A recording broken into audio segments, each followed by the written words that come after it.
Hello, welcome to topic 2. Hopefully last week wasn't too overwhelming for you. A few videos to watch and a couple of readings, and probably more importantly getting used to the learning management system. So hopefully you're feeling comfortable with finding your way around that system now. The focus over these first few weeks is really on you as a leader. But what I want you to do is try to do that focusing through the lens of the research base that we know exists now on what practices in leadership actually produce outcomes for organisations. There's a few readings this week, quite a few actually, so a lot to get into and comprehend. You may be familiar with some of it, but some key readings like from Mazzano. Some will have worked with the art and science of teaching, but before Mazzano went to his own organisation and consulting, he worked for McREL in Colorado, and he and some colleagues did a meta-analysis, a bit like Hattie did for teaching and learning, around leadership back in about 2003. So there's a little bit of a reading there that's worth having a look at. And probably more significant is the 2009 report that Vivienne Robinson and her colleagues from Auckland University undertook as a consultancy for the Ministry of Education. The best evidence synthesis was one of a number, but this one was on leadership.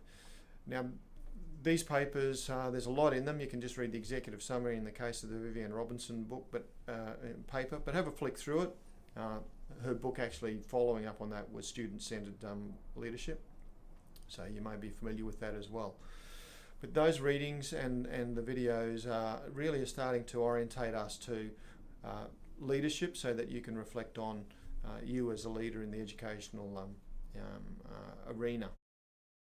I do also want to be able to set up a situation where we can benefit from each other's knowledge in this unit. It's often the truth that not all the answers are coming from an individual source, the university or a lecturer or tutor in the university sector, or even readings.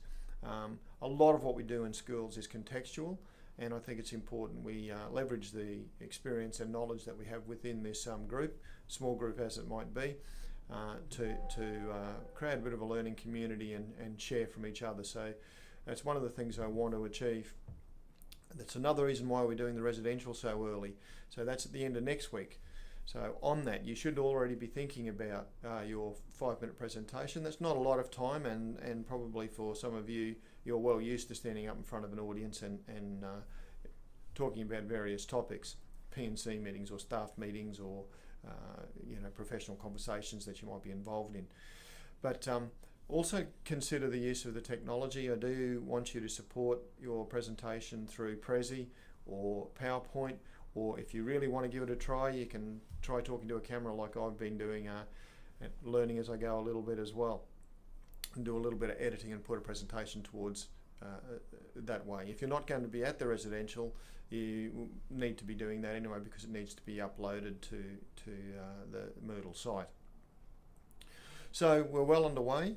As I said, a lot of readings this week, a fair bit of material to tap into, but this is really foundational now. You'll come back and refer to this through the first and second assessment task.